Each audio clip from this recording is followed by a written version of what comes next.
Good evening, everyone. Welcome to the only live webcast that brings you the passion, the power, and the pulse of the One New Zealand Warriors. This is Reel and Hammer Live 2026. Yes, we are the official webcast of Warrior Nation, who are the official Aussie-based Warriors supporters movement, led by the great man, the Godfather himself, Richie Morgan. I'm your host, Hammer. Joining me as usual is my co-host and fellow Warriors, Tragic Warrior Roo. Rob, how you doing, mate? How's your week been? Yeah, going well, thanks, mate. Week's been busy. Like this is what week 4 of school gone back, Yep. and yeah, it's just been full on kids' activities, birthday parties. If you can believe this, I've thought that we've only had 3 weekends of school, and I've already had 2 kids' birthday parties to go to. So if that's going to be the strike rate for the rest of the year, then I'm going to be a busy man. But other than that, can't complain. It was great to watch some footy on the weekend as well, and we're going to talk about those 2 games, the Warriors and the All Stars in particular. But Yep. yeah, no, been good. Otherwise, weather, all this rain that we were supposed to have gotten last weekend, the apocalyptic event, shock horror, did not happen. We got, instead of about 500 mils that they were predicting, we would have got less than 50. So I think they added an extra 0 on there. But that's the nature of the weather, isn't it? Yep. But yeah. Otherwise, and now it's really humid. Back to the normal Queensland summer weather. It's on for when you come up in a couple of weeks. Good. Yeah. How you been? You good? Yeah, good, mate. Yeah, had a good week. Went away on the weekend for Valentine's Day. I'm not one to really celebrate Valentine's. Romantic. I've never been a big Valentine's person, but yeah, Danny's a very, very special person, and I just wanted to show her just how much I appreciate everything she does. So we went for a little weekend away up the Blue Mountains, and we got your bad weather, mate.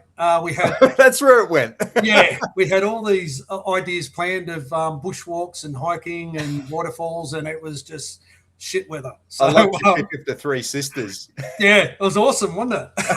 That reminds me of when I went to Hong Kong. Yeah. And we went up to the peak to get the view looking across the harbour to Kowloon. Yeah. There was dead set that much pollution. You couldn't even see anything. Yeah. So, I've been up there and I don't remember a view. So that was I went there in 2003, I think. Yeah. So yeah, I remember going up there. I don't remember seeing a spectacular view. So it was probably the same when I went there, mate. I've had it both ways, to be fair. I have gone up there on a really nice day and it's spectacular. So anyone in Hong Kong, make sure you get up to the peak. Yeah. Check it out.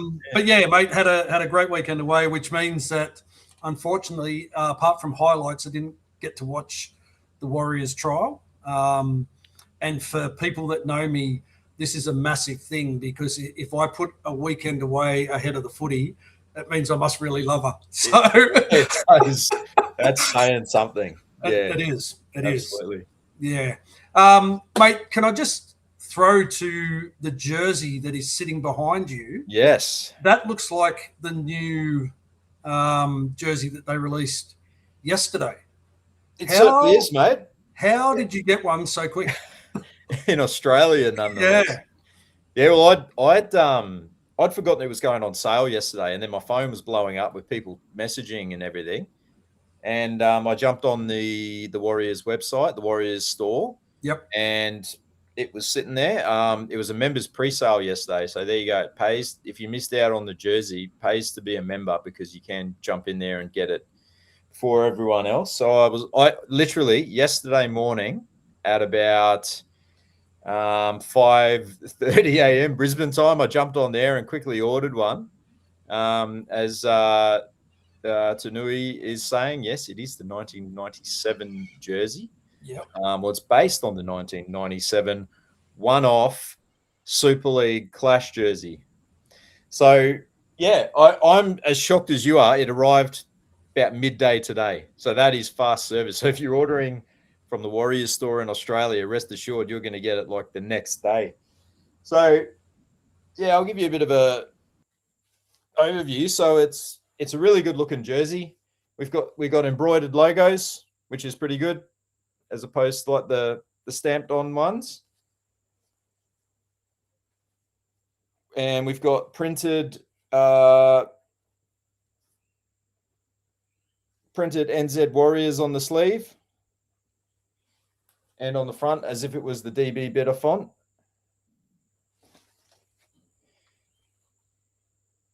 I'll just add you back to the stream. I don't know if you dropped out then or I did. I don't know. It just, I think it might have been both of us. One of the joys of doing a live show, as always. Absolutely. Yeah, as I was saying, I don't know how much of that you caught, but yeah, it's got embroidered logos, embroidered Warriors and Dynasty logo. It's got the NZ Warriors and the DB Bitter font that we all loved in the Heritage jersey from 2024. Yep. It's got it on the sleeves as well. So the original and 97 on the back, yes, as you guys were saying, that is it's based on, I think it was the preseason jersey in 1997.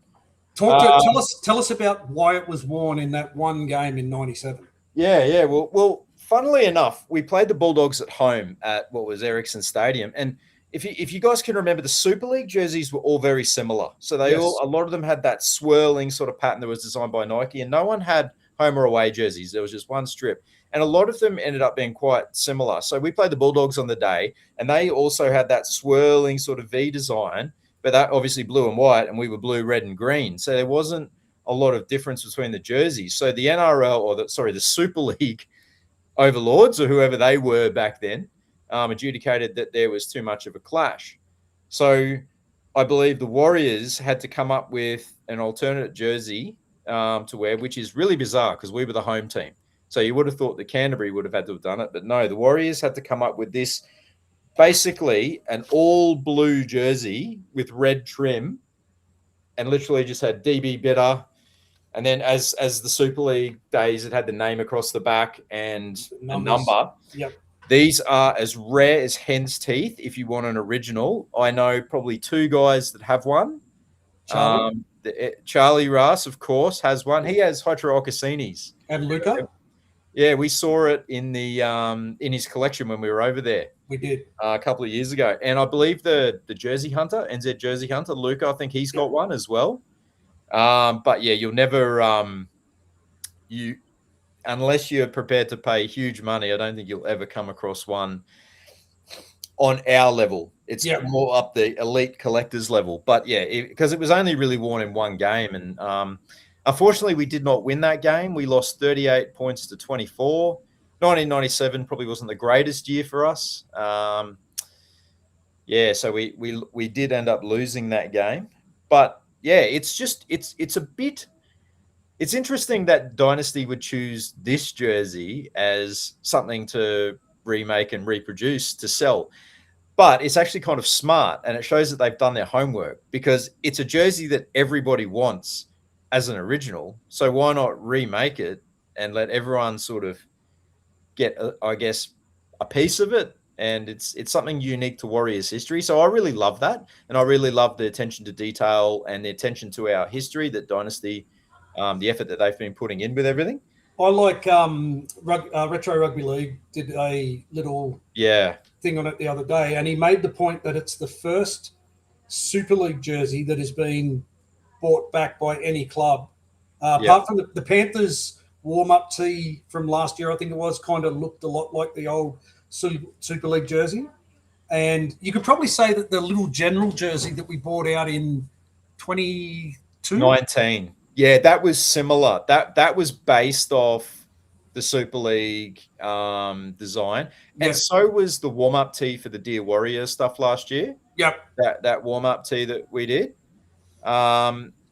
It's an interesting one. And as a Jersey nerd and someone who's really passionate about the history of the club, I love that they've done something like this. It almost feels like a little Easter egg. Yeah. Because it, like, to be honest, if there aren't guys like Retro Rugby League out there who do their research and find out about this stuff, everyone would be like, what's the deal with this jersey? It's literally just a blue jersey with a red collar and trimming.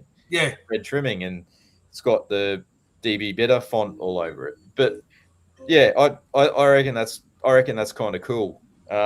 One thing I will say, for any of you guys that haven't bought one and are looking to buy one, could you hear that in the background? I heard it briefly. Was that a beep? No, it's a television. I've got to turn it off. No, I can't hear it too much. So. Oh, can't you? Yeah. I can hear it. Oh, okay. You can turn it off. While you're doing that, I'll just... No, I've I got Britt's coming to do it, my daughter. But one thing I will say to you guys who haven't bought the jersey yet that want to buy it, the sizing is enormous. I can't stress this enough. The sizing is huge. So this jersey here that I'm wearing, the preseason jersey, this is an XL. And at the moment, I'm a size XL jersey. And this one fits quite snugly.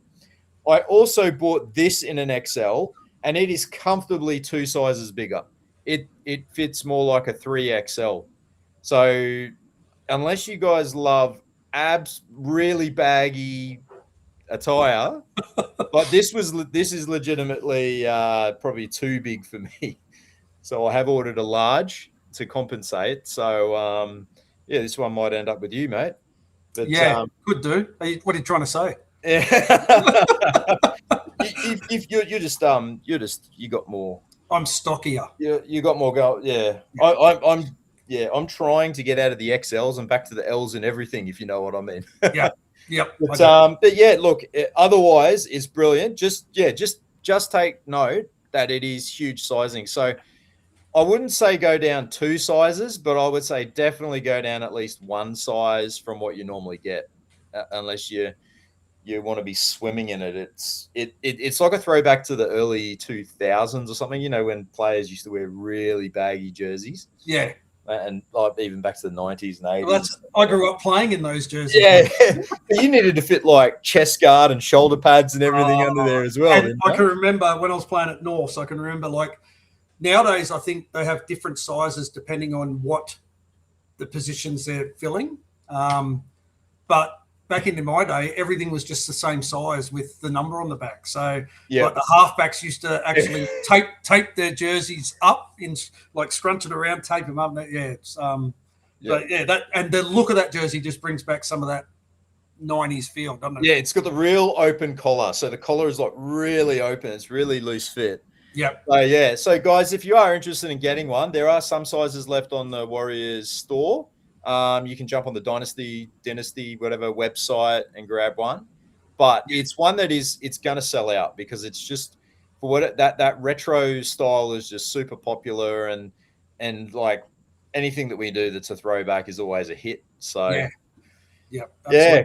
Just want to say, go and grab one. Just want to say hello to everyone that's joined us and watching tonight and in the chat. Cole Fenton's in there. Bruce Hill, Benny Bulldog has joined us again. Robbie Reyes is in the chat. And, of course, one of the original Wanties, Tracy. Tracy. Well. Yeah, so thanks for joining us, everyone. Yeah, absolutely. Good to have you back. It's good to be talking footy again. Yeah, absolutely. Mate, let's talk some footy. Yeah. Big decision was made this week, and I'm really pissed off that it happened because this was my prediction last year, was that the Origin selection criteria would be changed. Yes. So they've made the decision to change the selection criteria, regardless of whether you've represented New Zealand, England, or any of the tier 2 nations. Yeah. Everyone, if you played rugby league in New South Wales or Queensland before the age of 13 or 14, 13, yeah, 13, you are now eligible for Origin. This opens up for Adam Fanua-Blake in New South Wales, Jerome Hughes, Queensland, Britton Okora, Queensland, Kalen Ponga is the big one, Ko Weeks, Keanu Kinney, they're saying, just to name a few. What's your thoughts on it as a Queenslander? Because for me, I'm kind of split down the middle, and it's great that we've seen some people come out this week.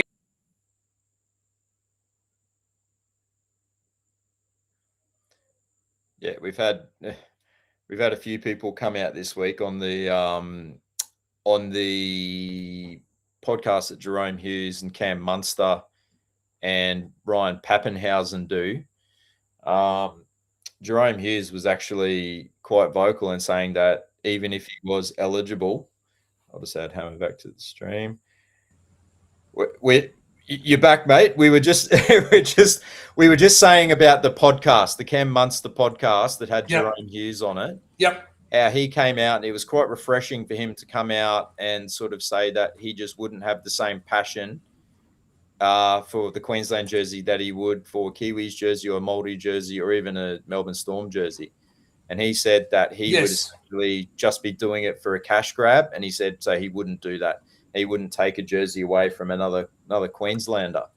So it was interesting to hear him come out and say that. There was a bit of conjecture, though, whether he arrived when he was 13 or 14 to Queensland.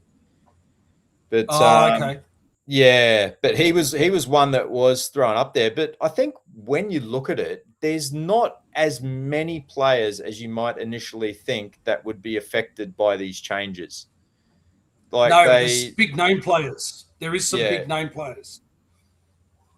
In there's not many, but there are some big name players. Yeah. So right away, you've got Adam Fanua-Blake, who I think the only reason he couldn't ever play Origin is because he played that one test for the Kiwis back in the 2017 World Cup.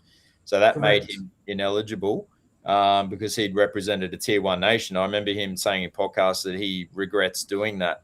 And he doesn't even know why he played for the Kiwis because he's not actually a Kiwi at all. So it's interesting to see how he even qualified for that in the first place. But he always said not being able to play Origin was a bit of a regret of his. So he instantly comes into consideration, and he's probably the only one out of the current group of players that I would say is like almost an automatic selection for one of the sides. So you'd have to think that he would come straight into the Blues team. So him and Payne Haas, that's a fearsome front row combination. Oh, isn't it what? Yeah.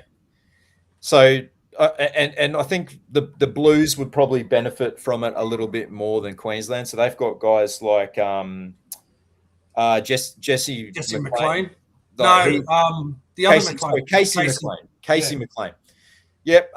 You mentioned KO Weeks as well. The only one that they kind of been throwing around from Queensland that would be close to being picked is Britton Nickera, but I don't feel he would make the team. He might make an extended squad, but I don't know. I think he'd make your bench. Might make the bench. And then of course, so what everyone has to remember is the original Origin rules still apply. So you still have to have lived in the state before your 13th birthday. Yep. So the funny thing is, and I was saying this to you the other day, is that the irony is that Ronaldo Mulatalo still doesn't actually qualify to play Origin despite these rule changes. True. So, and the other because that was why he was ruled out originally, because he arrived in Queensland after he turned 13. And interestingly enough, they were constantly trying to get this rule change to get Jason Taumalolo selected for Queensland. But at the moment, I don't think he's anywhere near getting picked for Queensland. They may do it as a token gesture to select him on the bench. But it's an interesting one. You're having a few internet issues tonight. Mate, I've just found the Ethernet cable, so I've just plugged it in now. I'm hoping I'm hoping that changes everything. Yeah, again, live show, the joys of it. So I was just saying, like Jason Taumalolo, they were always trying to change the rules about 10, 12 years ago to allow him to play for Queensland, because he was one that back in the day, as a genuine superstar of the game in his younger days, had lived in Queensland before his 13th birthday. So he'd come over as a young kid, and I think he played a lot of his junior footy in North Queensland, So he's one that they keep saying, he should be allowed to play Origin. The other one is, another player that is probably, he's retired now, but would have come into consideration under this rule would be Kieran Foran. He's another one who came to Australia as a young kid. Yep. He would have been well under 13 when he came. He was quite young, and he did all his junior footy in New South Wales. And like Josh Papali'i as well. Josh Papali. Because remember he originally picked New Zealand as his representative path, but then he got talked out of it to play Queensland. But I don't know that he could play for New Zealand now because he has played for Australia. And same with Nane. and same with who's the winger from the Cowboys that played Origin? Murray Taulagi. Yeah, Murray Taulagi. So all these guys, if they had not played for Australia when they did, they could have still played for the Kiwis because they're all Kiwi-born players. Yeah. Ponga's only played in a nines tournament, hadn't he? Yeah. So the story with the nines tournament is that AJ Brimson also played in that same nines tournament, and he had. So they apparently count as internationals, but he had that. What do you say? He had that kind of stricken from the record. So they allowed him, because he hadn't played an actual test match for Australia, then they allowed him to go and play for England. Yep. So if they changed the rules for Brimson, they would do the same thing for Ponga. Yeah. So yeah, Ponga, you'd have to think if he's ever wanted to play for New Zealand, now is probably the time for him to do it and to pursue that route, because he's been in the game for almost a decade now. And like it's one or the other. You got to play for Australia, England, or New Zealand. So you can't switch between those nations. So if you played Origin and played for England or played for Australia or that sort of thing, you can't then jump over and play for New Zealand. Yeah. But those guys, like all the guys that play for Samoa and Tonga, if some of those guys are Kiwi born, then that have played Origin. So like, well, Luai is not Kiwi born, but he does qualify for the Kiwis through his Māori parentage. So he is one that could actually play for New Zealand if he wanted to, because he hasn't played for Australia. Brimson, I'm pretty sure, played for. I think he played one game. I think he played for England in the Ashes last year in one of the 3 tests. Yeah. Yeah. So, so he is allowed to play Origin again. I think because he pretty much gave up on Origin to go and pursue England. Same as Victor Radley as well. So he's one that will be able to play Origin again. Yep. It's interesting. It's very interesting. It's like they've changed the rules, but not as much as everyone thinks. Like I think the initial reaction was, oh, they've just opened it up to everyone. That's really not the case. Like it's probably linked to that state. Like they still have to have that tie. They still have to have been there before they were 13. And they say the reason they do the 13 rule is that's when like you start getting into your serious rep footy and that kind of thing. It's probably helped the international game more than it's helped Origin. Yeah. In that respect. Yeah, look, as I said at the beginning, I'm a traditionalist. I grew up in an era where State of Origin was a genuine selection trial for Australia. Like I watched the first ever State of Origin. Marty Beetson. Yeah, way back in 1980. Yep. So I've always been a traditionalist. I've always thought that it should be. If you're not going to pledge your allegiance to Australia, then you shouldn't have been playing Origin. And then that all changed in recent years with the emergence of Tonga and Samoa being such powerhouse nations with guys going back and playing for them, but still being able to play Origin. So the other side of my brain says, well, if it's good enough for some nations, it should be good enough for all nations. Yeah. But for me, I think it just opens up more doors for the Kiwis, basically. Yeah. And it's interesting that they announce it the same week that they announce the Origin Game 2 2027 is going to be at Eden Park. So that makes the Kiwis get a little bit more behind all of that too. Yeah. They might even be watching some of their own players going around in that series. Yeah, exactly. Yeah. Yeah, it's one that like they've been putting it's been on the cards for so long. For so long, you keep hearing about it, and then they're like, "Well, if it's not broke, don't fix it." And I'm a bit like you. I'm a traditionalist, and I grew up watching it like in the 90s, and back then they'd play the mid-year Test series as well against the Kiwis. So I always famously remember in 1995 when Fatty's Neville Nobodies came and shocked the Blues 3-0, and most of that team got picked for Australia, and it was a just reward for a fantastic Origin series. You had guys like Wayne Bartram and guys that would not have even been close to getting picked for Australia got their chance because they had a fantastic Origin series. This is going to take us back to guys like Chris Lawrence, there'll be guys that get to represent Australia that will probably never play Origin now. Yes. Because of the how stacked the Origin teams are going to be with those international players. Yeah. There's actually quite a few guys that have played Test footy but no Origin. It's really bizarre. That big bloke Shannon Boyd from the Raiders has played Test footy, but but I also understand there's a changing landscape of there's so many like Polynesian players in the game compared to what it was 30 odd years ago. And there hasn't been a mid-season test series in forever.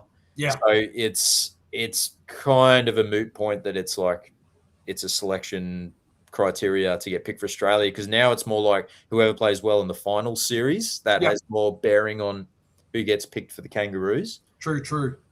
So yeah, I mean, it'll be interesting to see how many of them actually do get picked this year. So that would be a point of interest for when Origin team gets named. Like I said before, I think Fanua Blake will pretty much walk into that Blues team. Yep.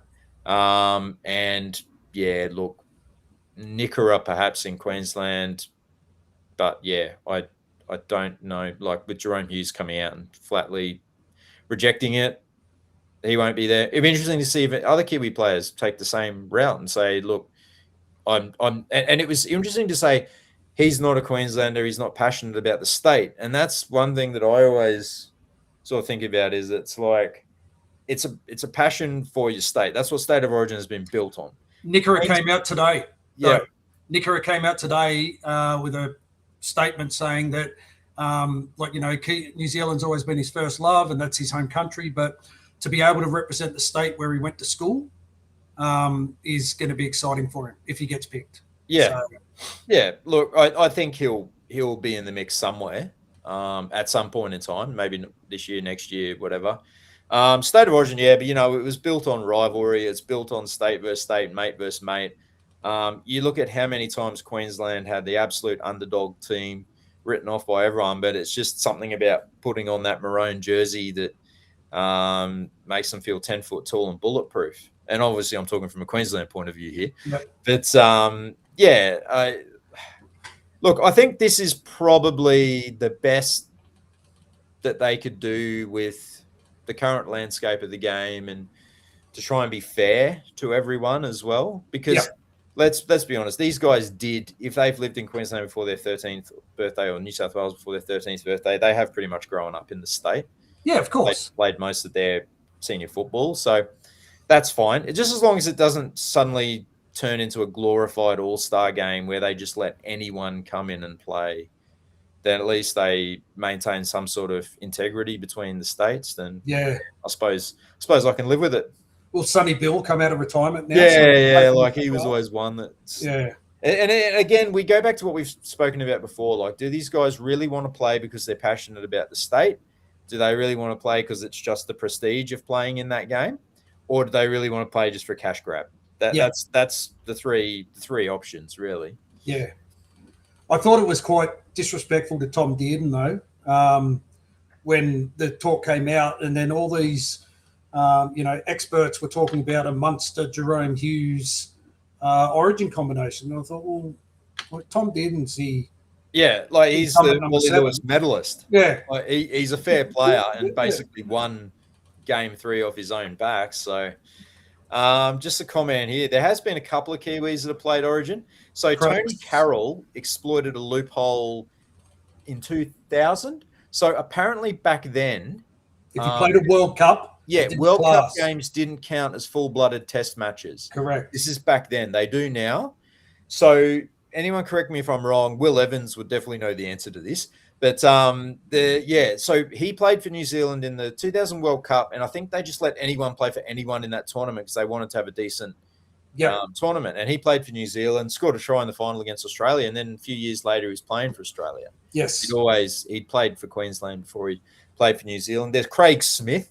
So Craig Smith, that front row, he got picked for Queensland during the 97 ARL Super League War, and it was bit like 1995, there was no one else that they could pick. So I think he got a game because he'd, I think, been on holidays to the Gold Coast a couple of times. So I think that qualified him. But there's been a few that that have got a run here and there, and there's obviously Adrian Lamb, PNG captain, and that sort of thing. Yeah. James Tarmo, but yeah, James Tarmo, who forced that 13-year-old rule. Yes, yes, he did too, didn't he? Yeah. So let us know what you think in the comments. It's certainly an interesting topic. It's plenty of debate, and but overall, I think it's pretty good for the game. Yeah, it will be interesting come Origin time, the international game. Yeah. Yes, going to be interesting at Origin time when Laurie Daly selects his 5 fullbacks. So you can rest assured you'll have Tedesco, Edwards, Tom Trbojevic, to put him on in the minute. Yeah, Latrell doesn't class as a fullback anymore. So KO Weeks, you'll get KO Weeks in there. Yeah, it'll be great. Good on you, Laurie. As a Queenslander, I love Loz as coach. Hated him as a player because he always carved us up, but as a coach, he's the Queensland's 18th man. Yeah. Did you happen to watch before we talk about the Warriors trial, did you happen to watch the All-Stars game on the weekend, mate? I did. I watched the whole game. It was a great contest. Thoroughly enjoyed it. Both games were very, very good. Look, I'm a proud Kiwi, and I don't like to bag out Australia, but New Zealand do an awesome job with their pre-game entertainment, cultural stuff, all that kind of stuff. Yeah, it's great. It is. I thought both games were great. I thought, our Hakas were very, very intimidating. I know, and I'm not bagging out the Indigenous side. It just, I don't know, it just doesn't look. Because I guess because we haven't grown up and we're not used to it, I don't know. It just looks like they're doing a little bit of a dance before the game. Yeah.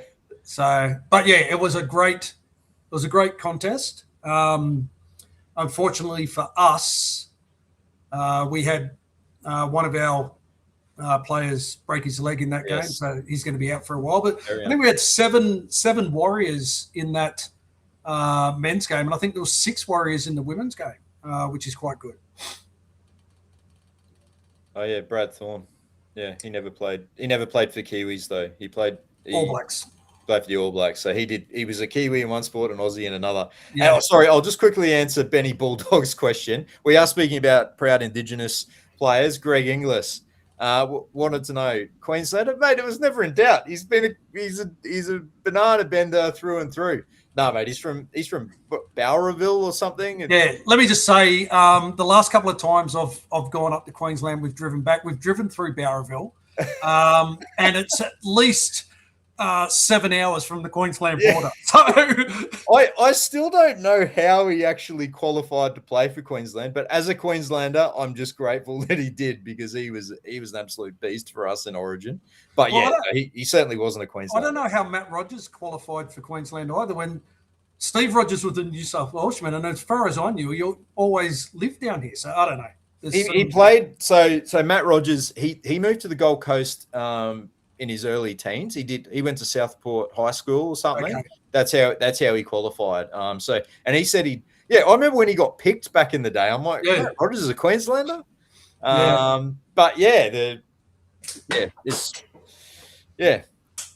Ethan Strange may turn out for the Kiwis now. The rules are changed. I was quite interested to see that he didn't make himself available for the Māori on the weekend. I looked up their sort of lineage to find out how they sort of fit into it. So apparently it's John Strange's mother. Is Māori. Māori, yeah, and father's Scandinavian.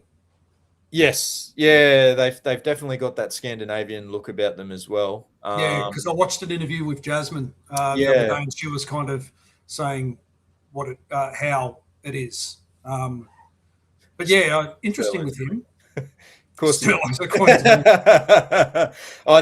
There's been both sides. There's been so many players. Ken Nagus was one that was a buddy from Bundaberg that ended up playing for New South Wales. Anyway, I digress. The All-Stars game, Ethan Strange playing for the Kiwi. That's what we're talking about. He could if he wanted to, but I suspect he'd probably end up playing for England is what they're saying. Or New Zealand. No, England. Oh, England. Yeah, Right. he's eligible for England, Australia, and New Zealand. Right. Okay. So his mother must be English. Yeah, you've got English on that side of the family. Okay, well he can choose. He can take his pick out of the tier 1 nations. To be honest. That's But right. He just can't move between them. No. So he's got to pick and stick in that regard. Yeah, interesting.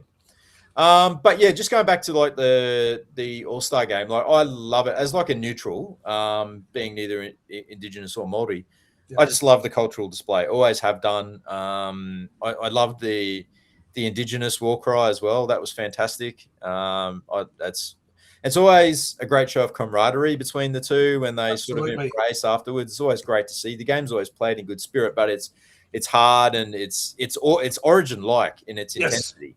And you can see the passion that carries over. And like you saw when Jacob Laban went over early, and you saw the passion that came out there. And yeah, good to see him back as well, coming back from a broken leg. So I thought it was a fantastic game of footy. It was intense. Probably lacked a little bit of polish. Like I think like the Maldives were sort of hit pretty hard with Tomato Martin going off early, and then having Chance there as the sort of the backup half left them like a little bit thin there. And I think that maybe showed a little bit at the back end of the game when they had the opportunity to ice it. Yeah. And you had someone like Zach Docker-Clay sort of waiting to line up a shot at field goal, which probably wasn't ideal, but like he had to fill in the halves. And but they did great. The Maldives were great to sort of hang into that game, because you kind of felt like the Indigenous just had a little bit more polish and speed out wide. Well, the thing for me, the Indigenous had the advantage of having Nico Hines and Braden Trindle in the halves. Club halves. Yep. And we had Chance at 6. Yeah. And he's not a 6. It's never ideal, but it's a sort of a stopgap option. Yeah. Well, it's because so many guys are unavailable for the game. So all the teams going to Vegas didn't let their players play, and then there was other guys that didn't play. Like Aaron Clark didn't play, but he turned up he played for the Warriors, and it raises a question. Clarkey, I know everyone knows who Clarkey is. Clarkey raised a great question the other day about whether or not the All-Stars concept as it stands now is a dying game because there is so many guys that don't play. Yeah. He said that what we should look at is something like they do in America. And his thought process was very good. He was saying between the prelim final and the grand final, we have a week off, and the All-Stars game is played on that weekend. Both men's and women's, and you could build stuff around it, like the 100-meter sprint, make it a real start like the NBA All-Star game. Yeah, like a contest, the dunk contest. Goal kicking contest, that kind of thing, and make it a real spectacle and a real showpiece. But what that also does is have a treadmill sprint. Well, we all know who wins that. Love your skinny burn.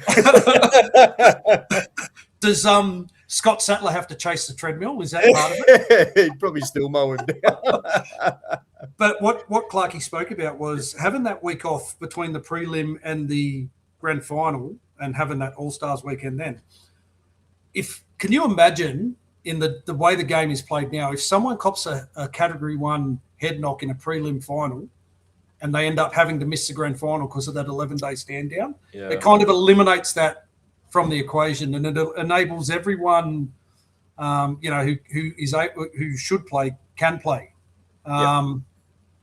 It's something that Peter Volandis and that will look at, because playing the All-Stars game on the same weekend as we got trials and no Broncos players played because they're on a plane going to England for the World Club Challenge. So it's effectively 5 clubs had 0 representation because of that, except for Jesse Arthurs, because Madge told him he wasn't going to Vegas so he could go and play the All-Stars game. But it's food for thought as far as I'm concerned. I don't mind that idea. And you'd probably get more players keen to play it at that time of year. Like, obviously, say you had the Broncos and the Warriors in the grand final, then and the Maldives would miss out on a lot of players there. Yep. Good problem to have. Yeah, great problem. I'd love that problem. The GF. Yeah, I'd love that problem every year. Yeah.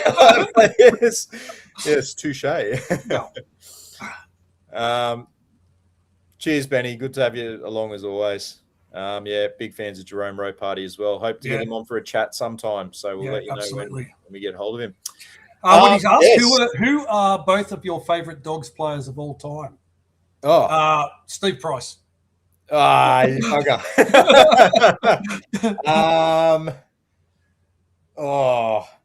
Favorite Dogs players. I'll go Brett Dallas. Actually, we could go a couple. We could say Steve Price. We could say Nigel Vunganar. Nigel Vunganar. Yeah. Anyone that donned a Warriors jersey at some point.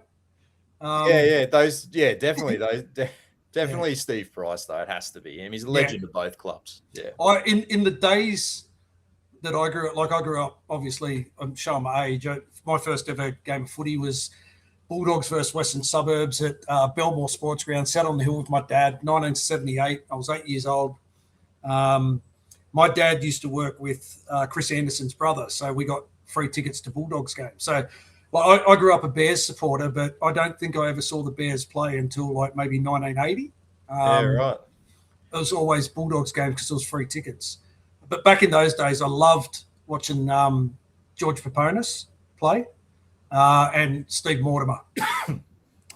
Tracy's gone Pricey and Terry Lamb. Yeah, Terry Lamb. Another couple of guys that I loved, and also Queenslanders. Darren Smith. I was a big fan of Darren Smith. Yep. And Jason Smith as well. The bros there. Chain smoking Jason. Yes. Smith. I know a guy who went to school. A mate of mine went to school with Jason Smith. He goes, mate, some of the stories that he's told me about him. Yeah. He was a chain smoker up until he retired, like when he was about 37 or something like that. Yeah. He used to play the game in slow motion, didn't he? He did. So skillful. A lot of time on his hands. Played for about four different clubs. He ended up doing the rounds a little bit. He definitely played for Bulldogs, Para. Raiders, Cowboys. Him, Dean Pay, Jared McCracken. Yeah, Jim Dimmick. They were the ones that defected from Super League to ARL. Yes. Yeah, okay. And they went to Parramatta that year, didn't they? Yes, they all went to Para because the Bulldogs had signed with Super League. So they all ended up going to Para. Para instantly became contenders, these four guys. Yeah. That they all would have played with our great mate Tukes at Para as well. They would have. Back in those days. Yeah. Hoping to have him on soon as well, by the way, to tell you about all the Logan stuff. Logan stuff, yep. Yeah. Yep, absolutely. Trial in Logan. No one said SBW. Jacko ironically has mentioned him. Sonny Bill. Yeah, I don't think Canterbury fans like SBW. No, he's not the most popular man at Belmore anymore. No, he's not. The Warriors, mate, we had a trial on last Saturday in Napier. Yes, we did. As I said at the beginning of the show, I didn't actually watch the game. I saw highlights. Overall, a disappointing result. Yeah. Some good young stars seemed to come out of that game. I was excited to see young Harry Inch get a bit of game time. But what was your take from the game, mate? Because I know you actually got to sit and watch it. From what I believe, our forwards did quite well, and we marched downfield and created plenty of areas where we could take opportunities, but our halves just weren't on point for the day. Yeah, that was the most disappointing thing for me. Is it seemed like a bit of a continuation of sort of the back end of last year. Like I said, we were getting plenty of opportunities in their red zone. Yep. We just really didn't throw anything at them. The attack was the same as it was last year when it was probably at its worst. Sort of going side to side, not really creating any space. The halves didn't have enough time. A few drop balls. It must be said the conditions were pretty ordinary. Like it was raining. It was very average conditions. But having said that, Manly played in the same conditions, and every time they got an opportunity up their end, they made the most of it. They had a very young side. They had about, I think it was something like only 4 players that had played Yeah. at least 3 first grade games. So they had an unknown team. Their halves killed it. Joey, that's that young Joey Walsh or whatever. Yeah, Joey Walsh and is it Large? Someone Large? I don't know. Large? Is that his name? I don't know. Someone in the chat will know.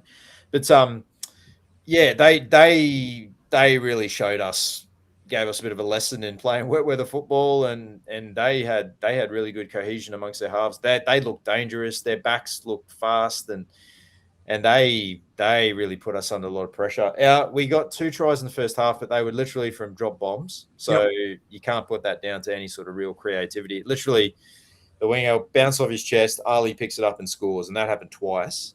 But as you alluded to, the young blokes came on at the back end of that game, and that's when we started looking a little bit more dangerous, throwing the ball around. Some of the young fellas did really well. Like you mentioned, Harry Inch, he only touched the ball 2 or 3 times, but he looked great. Yeah. He did. Yeah. One play that was a standout for me was Tanner Stowers-Smith. I thought he had a great game. He really put his hand up for selection for round 1. As you say, the oldest looking young man in the game. Yep. He is great kid. I got to give a shout out to him. He is so great with his time. He always makes time for us, has a chat, and for Richie and the Warrior Nation boys. So he's an absolute champion bloke. Absolutely. Smith. What concerns me is going into the first 6 or 7 rounds without Metcalf, and you'd have to think that Tanner Boyd is going to be one of the halves. The combination with Luke Hansen just didn't click, and I'm not saying either of them. I'm not saying they're not good players, but they just didn't have any cohesion there. And I see that they've been picked again for the Dolphins trial on Friday. So Chanel's got a calf injury, so he's unavailable. Yeah. Lanane and Jet Cleary are both injured as well. Yeah. And then Thompson and Inch have been named to play in a New South Wales Cup trial game this weekend, which is at Logan. Jacko was saying at Logan. Yeah. Yeah. So all of a sudden we go from a team that seems to have a lot of halves to 0 depth now. It's all of a sudden just been thoroughly tested. Yeah. I was quite critical of Tanner Boyd at the back end of last season. I don't think he gave us enough in the games that he played. I think he played the back 10 or 11 games of the season or something like that. We only won 4 games, I think. When he got dropped. He got dropped. Yep. And they're going to bring Tamati Martin in, but Tamati Martin got an injury, so Tanner Boyd was back in the very next week. It was really mixed messaging there from Webby, and that's probably one of his strangest selection moments, and he's had many. Yep. There's probably one thing that we've sort of been critical of, and that's his kind of use of the bench and some of his selections, and he loves his incumbents as well. So Jacko, but as Jacko's saying, Boyd and Hansen were great in Cup last year and took us all the way to grand final. So they are familiar with each other's game. And as I was saying, their time was just reduced. The Manly were putting pressure on us, and they just executed their game plan to perfection. We were a bit rattled, and we didn't really show anything in attack. And like I said, that was a bit disappointing thing until at the end of the game, some of the young boys came on and threw caution to the wind. But Manly also got some pretty soft tries. Like they had one where they just ran straight through the ruck. A front rower just ran straight through the ruck and scored. They got a couple of tries from kicks as well. They got one off, had 2 forward passes in it, I think, 2 dead set Brett Favre specials. And so I don't know, or Tom Brady or whoever, I don't know, whoever's a quarterback. Thinking about something about Mary, aren't I? Actually, watch his documentary on might be on Netflix. Brett Favre. Yeah, he's an interesting character. Yeah, he's an interesting character. I know he's had his moments, hasn't he? Yeah. Here's an interesting one from, as Bruce mentioned, Fisher Harris at 13 in the multi game. He passed a lot. He passed something like 21 times or something in that game. But he'll play 8 or 10 for us because we've got Aaron Clark that plays 13. Yeah. Like Dally M lock of the year, you're not going to move him, to accommodate one of the best front rowers in the game. No, and Morgan Gannon was another one that was sort of making his first appearance for the club. Had a bit of a mixed outing, made a lot of tackles, which suggested he wasn't playing edge. Probably more of his time in the middle. He had a few dropsy moments, and so did Hazen Mellors, it must be said. He tried really trying his guts out. He was trying to get involved and everything, but yeah, unfortunately their hands let them down a little bit. But it's preseason. I mean, how much stock do we put into a performance like this is always a question. It's like, we're not saying this is the end of the world, but it's just, there are a few little things in there that are cause for concern. Yep. Hammer, a bit off topic, but I was just thinking, how's the Great Juan? The Great Juan is okay. I haven't spoken to him in a little while. He pops up on Facebook every now and then. He's living down the beautiful south coast of New South Wales in around Barrack Point or Barrack Heights. But yeah, he's doing all right. But I did notice his TV blew up yesterday. So if anyone's got a spare TV, they can send it to the Great One. Send it to the Great One, because he needs to be able to watch his Tigers lose the Mike Doreen Cup. I was just going to say, we have to get it back for him by round 4, is it? Yep, very much so. Brilliant. Love you, Great One. Yeah. Boyd is a little bit one-dimensional. He doesn't run enough. He sort of tends to go deep into the line and pass. He's got a great kicking game. That's probably his best asset, in my opinion, is his kicking game. Although his goal kicking was way off. He was spraying them next to the posts. Yeah. So he can. We know from first-hand experience he can be hit or miss with his goal kicking. Yes. Missing that shot from right in front against the Knights, but. Yeah, I mean, he's got another opportunity this week to show what he's got. Gannon was a little underwhelming. He wasn't the only one. It was a fairly mediocre afternoon. And again, there's a lot of factors in there. Conditions didn't help. It's a trial game. So let's see how we go against the Dolphins at the 8th Wonder of the World. Yep, that is Leichhardt Oval. Now, good thing that we're playing there. Well, because the Tigers and Panthers are playing after us. Yeah. So it's a doubleheader. Yeah, so I believe Warrior Nation has something going on this weekend. He's calling for everyone to get out there onto the hill. I've been told, and I haven't confirmed this, but I've been told that tickets for this trial are $40 to get in. $40 for a trial. Because you're getting 2 games. So correct me if I'm wrong. I haven't had a look. But yeah, we were hoping to have Richie on tonight to discuss some upcoming Warrior Nation stuff. Anyone who follows Warrior Nation would see Richie's posts from this week. He's created two events for the one for the Newcastle game round 3, one for the Sharks game round 5. He's actually secured bays at Shark Park, not on the Family Hill, which is great. So jump on if you want to know anything about anything Warrior Nation related. We try to get Richie on as much as we can. But he's a busy man at the moment. So jump on the social media, especially on the Facebook page. Follow that. There's all the events on there. So he's very active, very responsive to messages. So jump on there, and if you got any questions, just ask him, and the great man will sort you out. Absolutely, he will. Just quickly too, mate. Pathways kicked off 2 weeks ago. It was remiss of us not to chat about it last week. We've had 2 games in both the Harold Mats and the SG Ball, but we are yet to have a win in either competition, which is, we are the 2-time reigning premiers, back-to-back premiers in the Harold Mats comp. Both these comps are shortened competitions, so they're only 9 rounds. So to be 0-2 after 2 rounds and 7 rounds, we are definitely behind the 8 ball. Changing of the guard of personnel, do you think? It could be too. I mean, guys from the successful Harold Mats over the past 2 years have obviously moved up. They're now playing SG Ball though. Change of coach in the Harold Mats. I checked online and can confirm. Tracy has confirmed it. $40. Absolutely ridiculous. Holy cost of living crisis. Yeah. Maybe the Tigers need the money so they can get Tyrone May. Tyrone May. Speaking of speed demons. Yes. Yeah. So, what were we talking about before I? Pathways. So, pathways. Yeah. Harold Matson. Yeah. So Harold Matz is now coached by Albert Vete.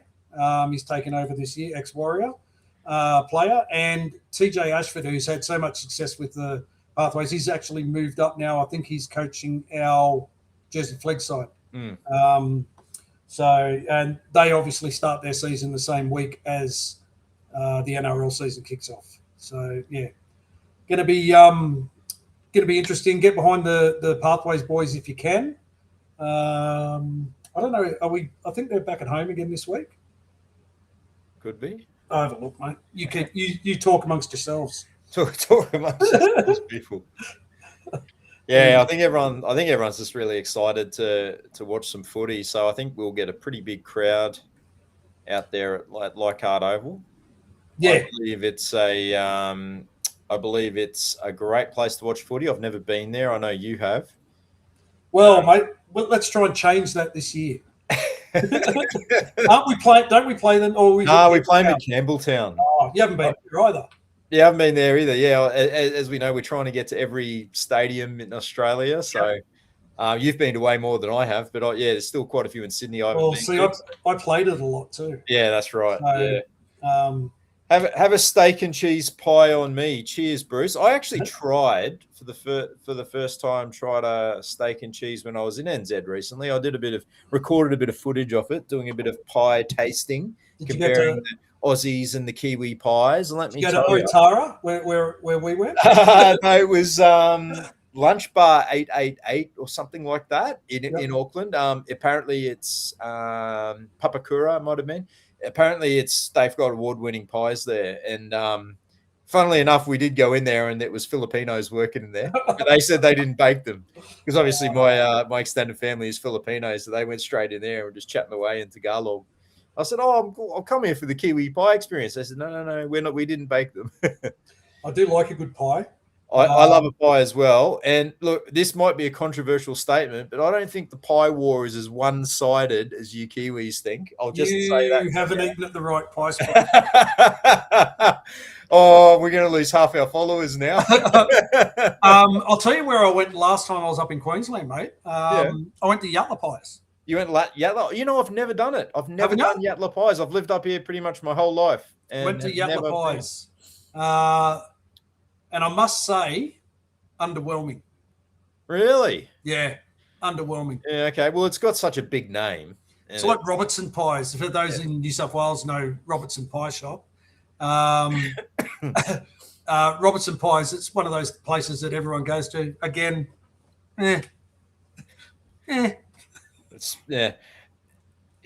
Yeah, Kirch, I was just saying, I'll have to get there soon. Maybe on my way down for the Gold Coast game this year, I'll stop by for a bit of a refreshment. My late uncle, who I was very close to, unfortunately passed away 2 years ago. He loved a pie floater, and him and I would always go out and try and find the best pie floater around.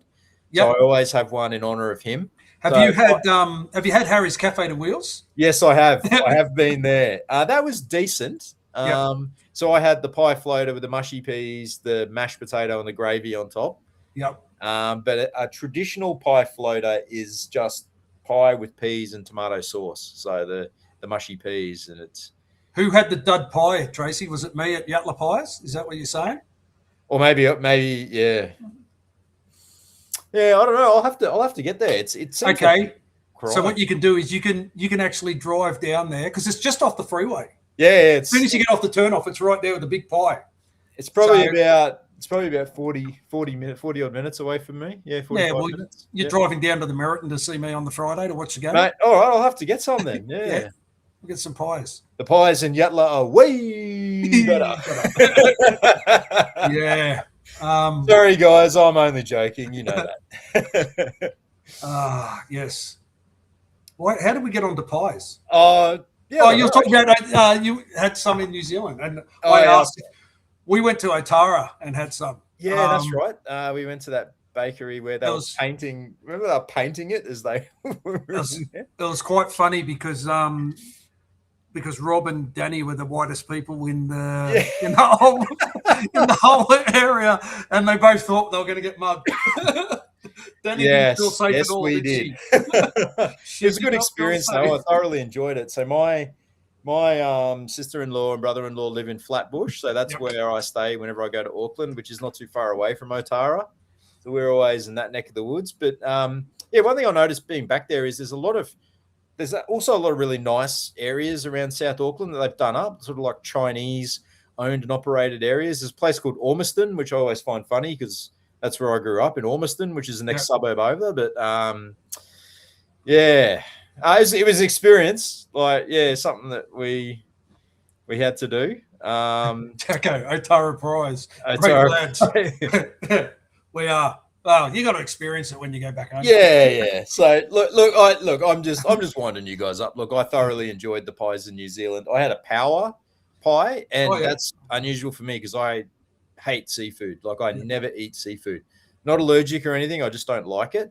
And everyone told me that power is such a acquired taste, but it just had a really cheesy flavor to me, and I actually didn't mind it. Nice. Probably wasn't quite tasting the real deal there, but yeah, again, an experience, eh? So went in NZ. Yeah, absolutely. What else did we need to chat about tonight, mate, before we head off into the sunset for another week? Yeah, I think that was the main thing. The merchandise, the trial game, All-Stars, Origin, eligibility debate, all that sort of stuff. So I think we've covered most of it.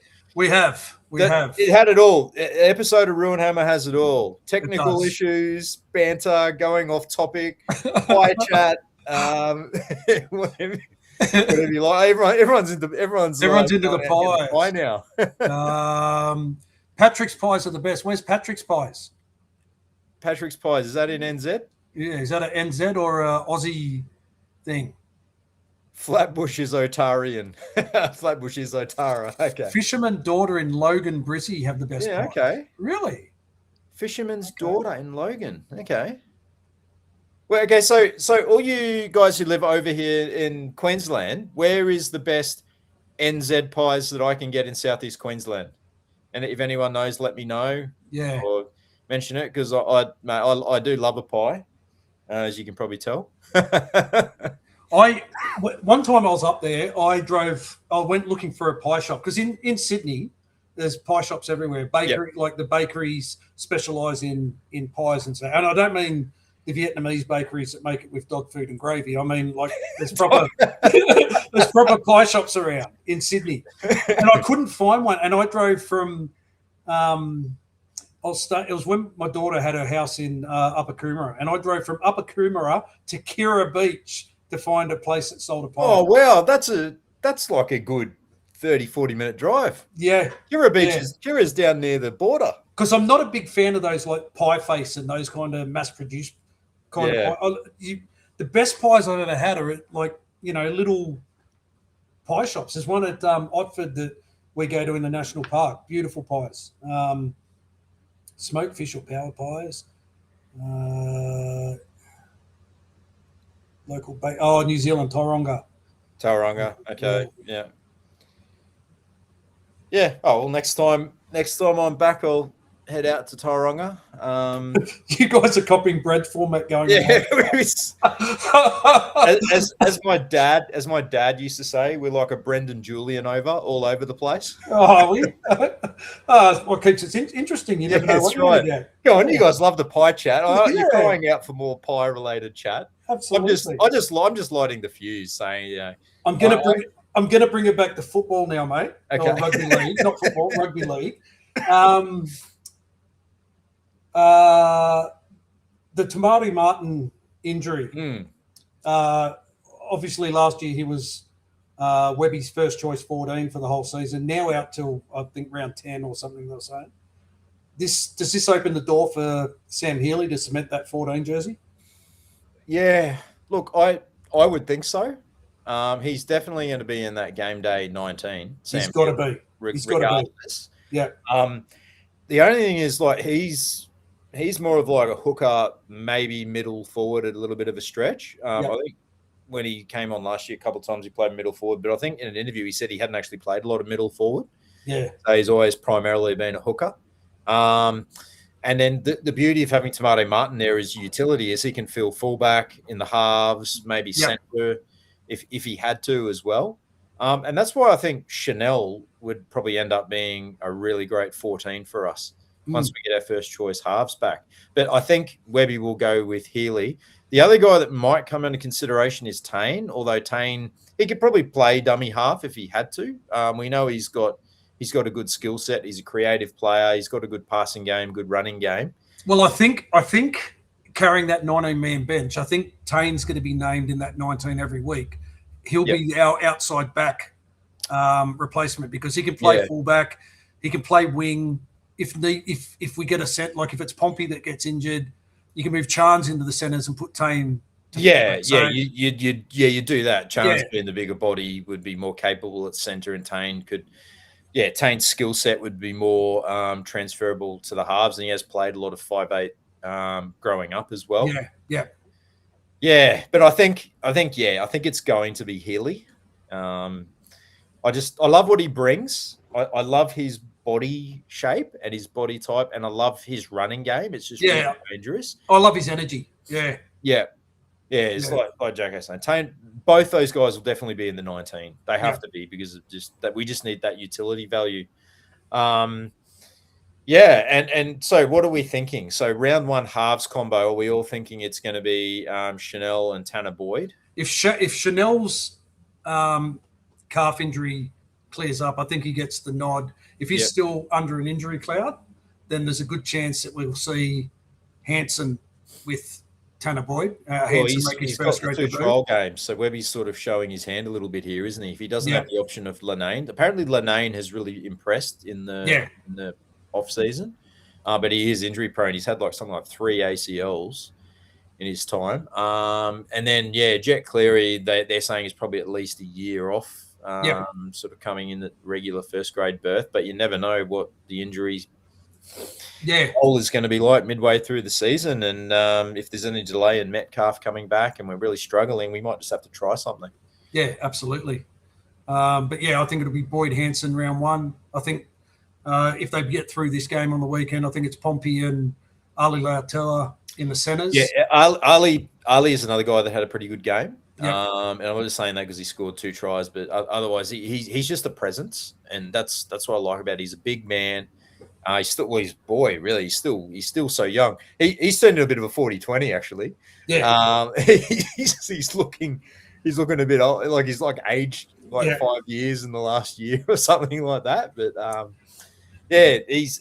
love what he brings, and at his best, he'll be a problem out there for the defense. It's just I think on the defensive side, that's where he's got a few limitations, and I think that's what Webby has been really looking for him to sort of improve in his game. I heard someone say, might have been Fonzie the other day, saying it's really his kick chase and his positioning in defence, and it's all sort of an attitude thing.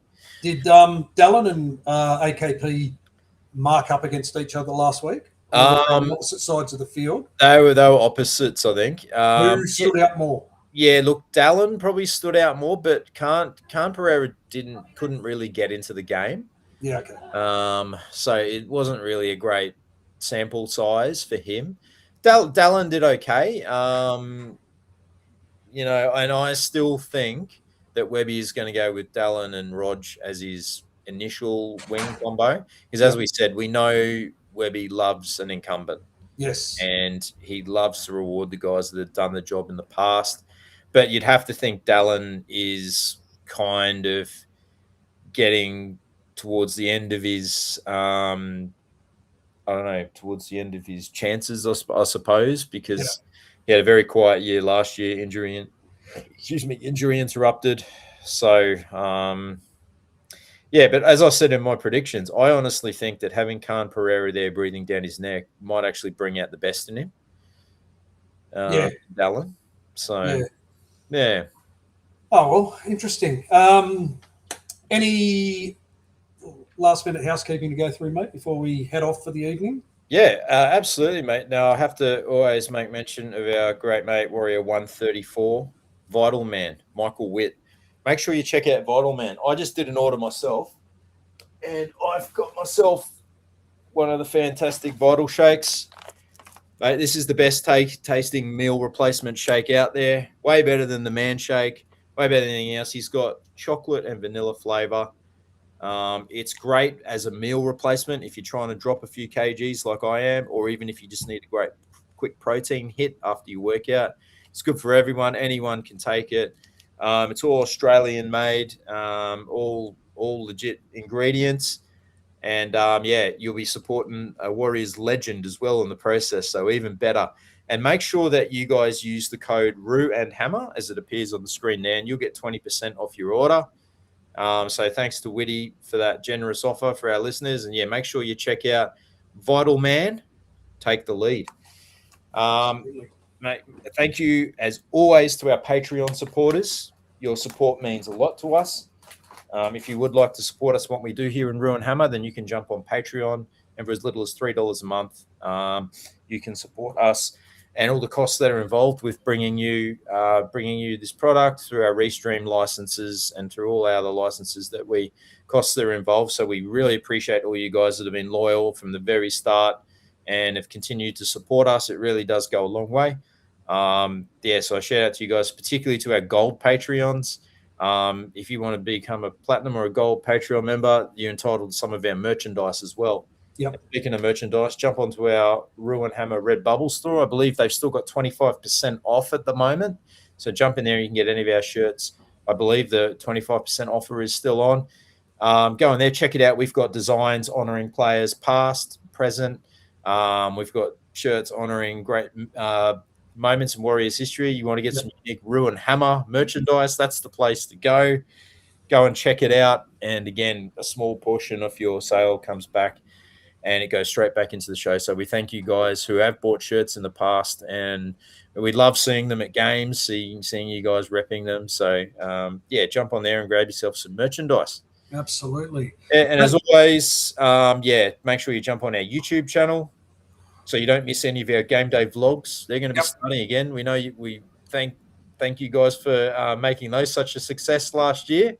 So yeah, make sure you jump on there. Look at all the check out some of the game day vlogs from last year and some of the other player chats that we've done in the past. Like we have interviewed some of the greatest players in Warriors history. We've been fortunate enough to be able to chat to some of the absolute legends that have pulled on the Warriors jersey. So jump on there and have a look and check out some of our past interviews, and then you can always catch up on the show, the live show on there as well. So make sure you jump in and like and subscribe to on YouTube. Yeah, YouTube's the place to. I mean, we do the live show both on YouTube and Facebook, but YouTube is the place to go if you want to catch all the, as Rob said, the game day vlogs and stuff like that. There's content that we put that is just purely on YouTube. So yeah, make sure you get on there and give us a like and a subscribe, and yeah, follow us on YouTube. Appreciate it. Yep. That wraps up episode 3 of this season 2026. It's starting to get to the exciting part of the season now. We've got our trial tomorrow night. Yep.